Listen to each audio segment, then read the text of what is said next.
This is a review of my Stiga Park Pro 540iX, a lawnmower I bought last year, which is over-specified for my domestic garden because it's capable of this kind of estate work. It's a professional machine. It's also a strimmer and will cut down weeds with ease, and it's also a brush cutter and can be used with the deck raised to cut down nettles and undergrowth. And it's also a scythe with the deck raised as well, so you can use it for clearing all sorts of unwanted rubbish from the garden. It's also a leaf shredder. In fact, it can reduce leaves to invisible shreds. And I call it a gazunder because it's got this out front deck which goes underneath benches and fences and hedges and shrubs. It's also got a rake, a hydraulic rake, which is very useful. In fact, it's got two, as I'll show you later. This enables it to scarify the lawn and also to rake gravel. It grades my large gravel driveway much more easily than doing it by hand. It comes with a combi cart, or mine does as well, which is very useful. You can attach it without removing the rake, which is very convenient. This professional Honda engine delivers 21.5 horsepower. So this is the top of the range Stiga machine and will do anything. You can add any Stiga tool to it. And here are a few from their website.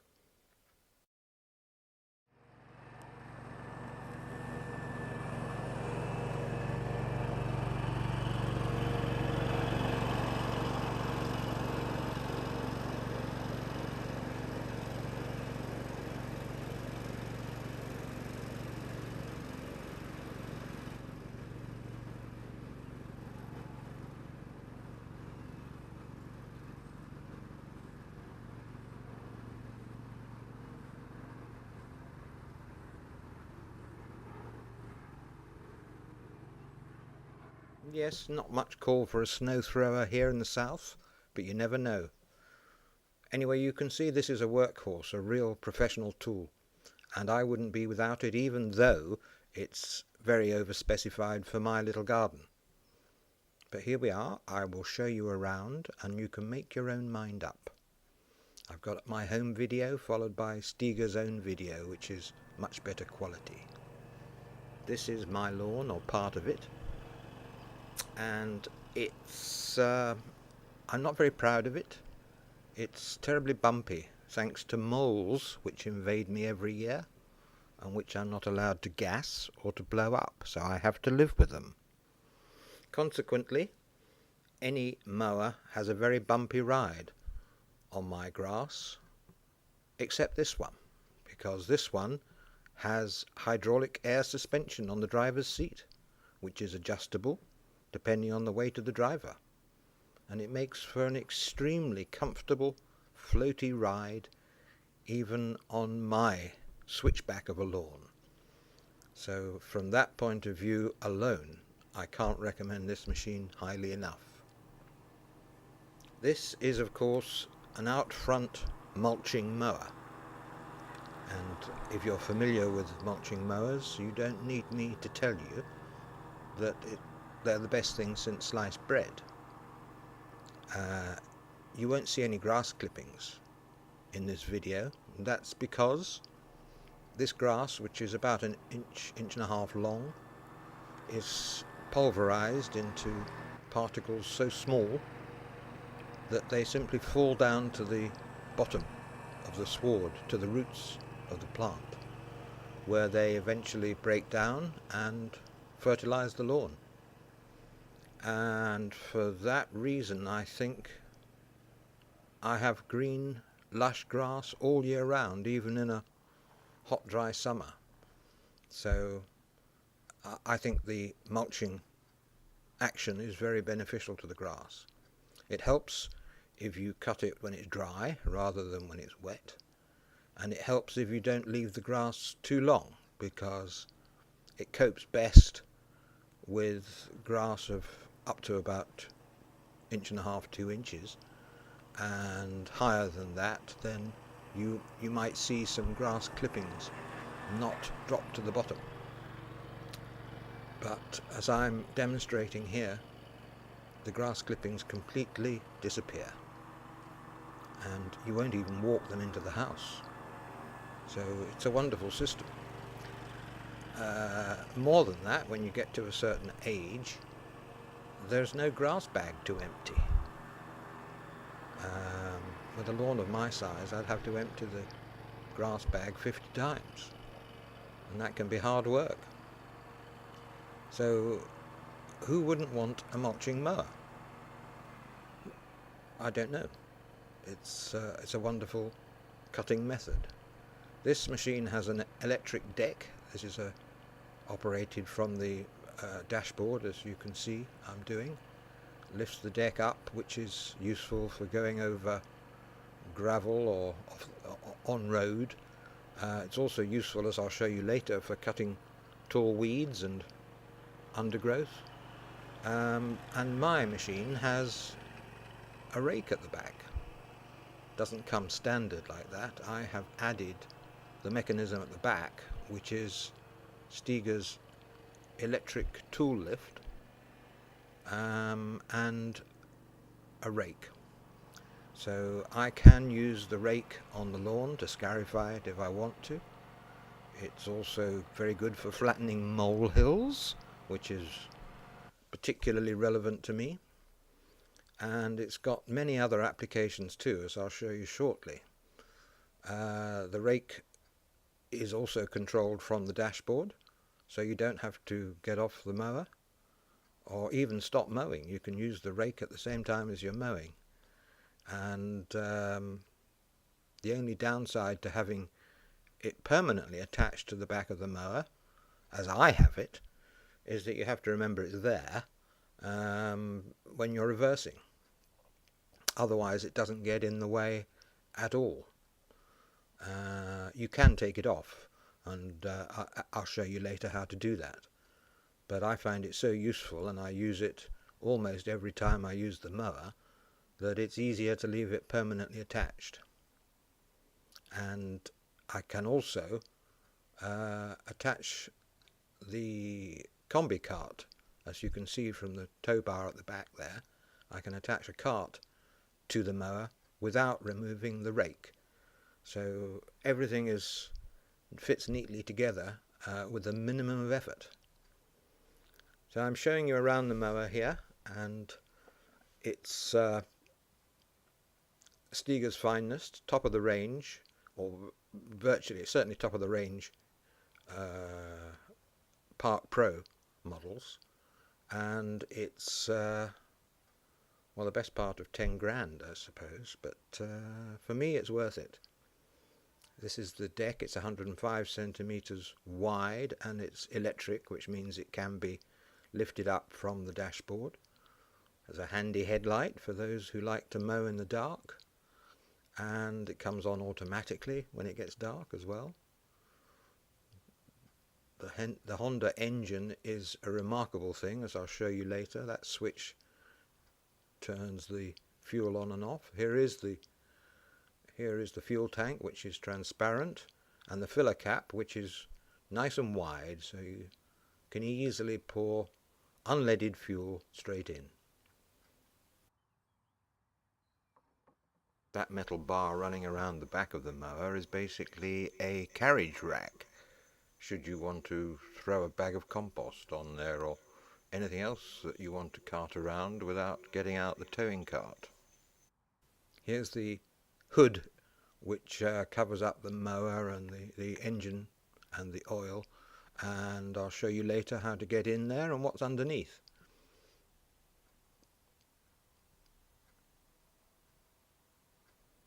That's the brake pedal on the left and the accelerator on the right. I'm showing you the seat adjustments here and the cushion underneath it.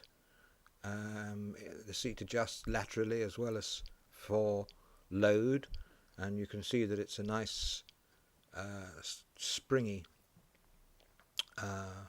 padding, which adds to the comfort, and the armrests can be lifted or lowered to suit. The brake is released just by putting your foot on it, and on the other side is the accelerator, which is one pedal for forward and backwards. So you use your toe to go forward and your heel to go backwards, and that's hydrostatic, they call that, and it's couldn't be easier. Here's the display, which features some useful data, including the temperature and whether the park brake is on, the revolutions of the blade, the battery voltage, and the hours that the machine has been in use. Mine, at this point, has been in use about 20 hours. Articulated steering means the mower has a very tight turning circle, and split differential means that the tyres won't scuff even in damp conditions. This is the lever for raising and lowering the deck.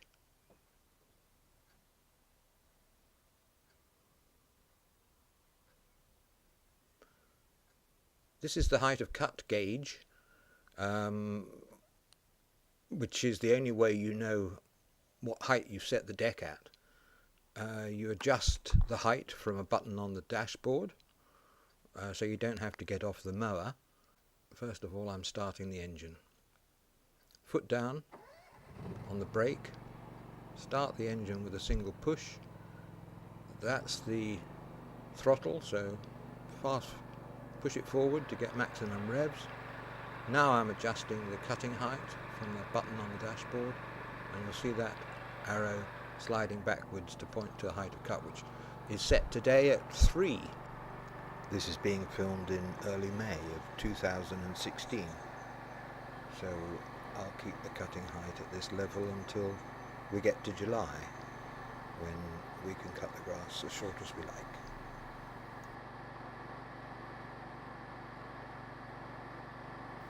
Here you can see me adjusting the rake, which is also done from the dashboard, and the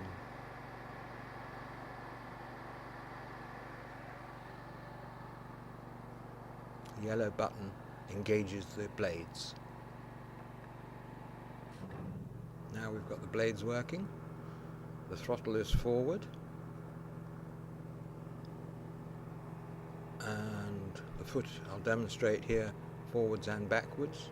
Forwards with the front part of the foot,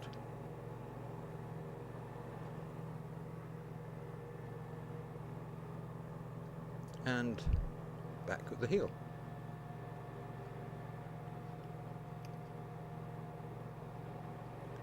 This is particularly convenient if you're cutting under a shrub and you've pushed the deck under some branches or foliage.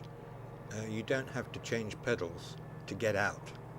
Sometimes you get in and it's quite difficult to move your foot, so you don't have to.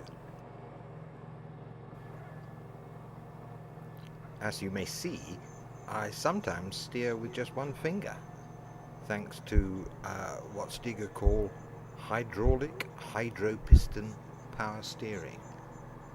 Don't know much about that, but it is wonderfully light to maneuver.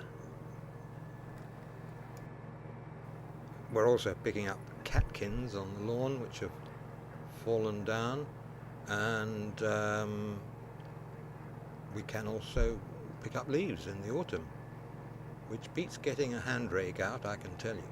When I say pick up, they get pulverized. They fall to the bottom of the grass roots as well and disappear completely. The combi deck means you can easily switch from bioclip mulching into conventional rear discharge of the grass clippings, but who in their right mind would choose to do that? I'm not sure. Mulch, mulch, mulch.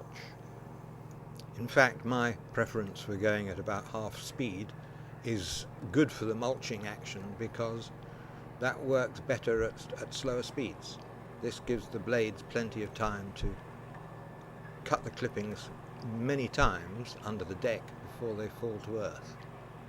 and I'm trying to find some grass clippings here on the lawn to show you, but I can't. They've been magically hoovered up, but they haven't. Nobody's collected them. Nobody's running behind me with a Dyson. It really is remarkable. Honda developed this twin-cylinder motor engine for commercial use, and it's remarkably quiet. In fact, even with the blades engaged, this mower is surprisingly quiet. Reversing on this mower, and in fact on all Stiga mowers, is very intuitive, because as long as you don't change the steering wheel, the mower will reverse back along exactly the same path as it went in the forward motion, so you don't have to worry about bumping into anything, as you do with some mowers, where you have to keep looking over your shoulder, and the mower doesn't automatically follow the same path backwards as it did forwards.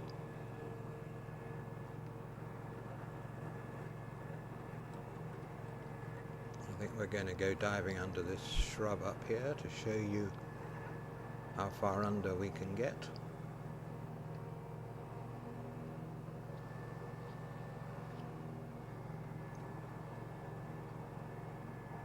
Now that's quite difficult with any other kind of ride-on. I mean, you could get under there with a fly mower, I suppose.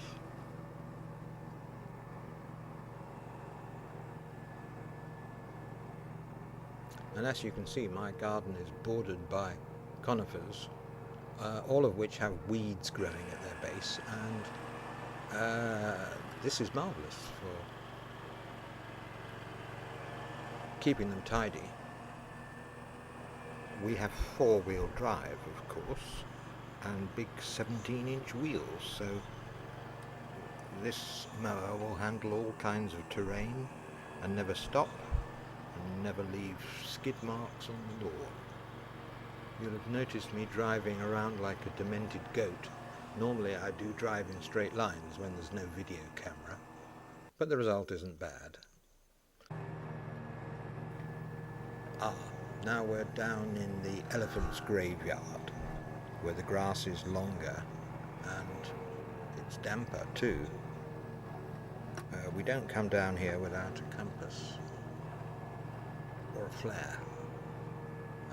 But as you can see, the deck out front is essential to keep the place tidy, and it also allows us to precision navigate around obstacles like the compost bin here. And I can lift it up with the blades running to tackle the nettles, and we get a lot of nettles here, so it really is extremely useful. The twin metal blades rotate at over 3000 RPM, so they're very powerful, and I always make sure that pets and children are far away. Now here's the rake on my gravel driveway, and you can see that it's a godsend. The alternative is hours of back-breaking work with a hand rake, and this does the job in minutes, even on a large gravel driveway. And yes, it pulls out the weeds too. I in fact have two rakes. One is heavier duty, as I'll show you later, for deep scarifying or for heavier grade of gravel, but this one does fine for most of my uses. It will also collect clippings of hedge trimmings, leaves or fallen fruit, twigs, stones from the lawn, flattened molehills, as I said, and many other things as well. It's a valuable ally in the constant battle out there.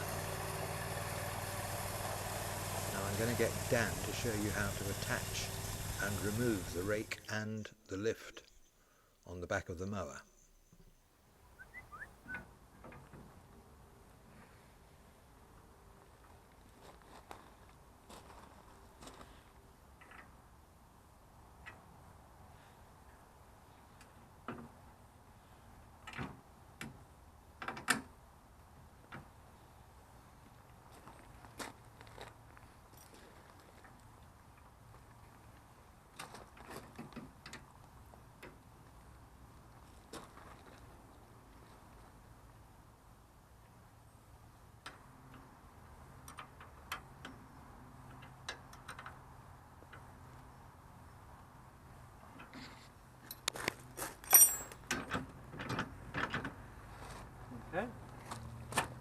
simple as pull the lid back and pull out. Right.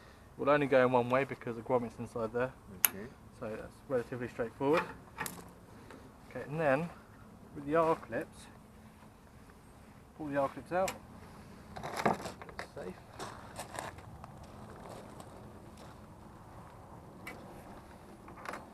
And what you do is grab the back of the rake, just lift it up slightly, just take the weight off the pins. They will drop out. Right. Once they've dropped out, 2 hands on drop. That seemed quite easy when you do it. Just spin those out of the way. A screwdriver or your thumb if you can. Yep. Just spin those out until they eject up. Yep. Catch up. That way. Very good. Okay. And now the switch to turn off the battery. So it's on this side. Okay, so this is your main power cut-off. So that would be off, and you can take the key out. So you can protect it from theft by taking it out. Essentially, if they haven't got that key, they're not going to start it up. Okay. Right. We'll only go in one way as well. So find which way it goes in, and then turn. And a beep to let you know power's back on. Okay. While you're here, just visual checks. All your oil's down on this side, so you can just visually check, make sure you've got no oil leaks. And again, through your fuel sediment filter there, make sure it's all clear and free of debris. I can lift that with one finger, it's really light. Okay. So what you want to do is just remove the clips and the washer. Yep. Let the side drop.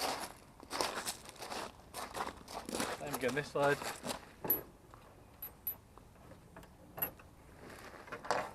And the washer. And let it drop. Remove this carabiner. And then, okay.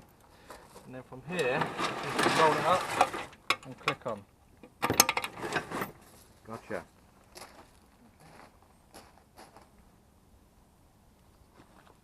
And gives you fairly good access to the deck. Very good. Go either side of that. Okay. Pin goes through, and then this can go on. Okay. Easy. That will pull it out of the way. And then you can sit. Well, somebody's still got to get off the machine to tip it. Yeah. But yeah.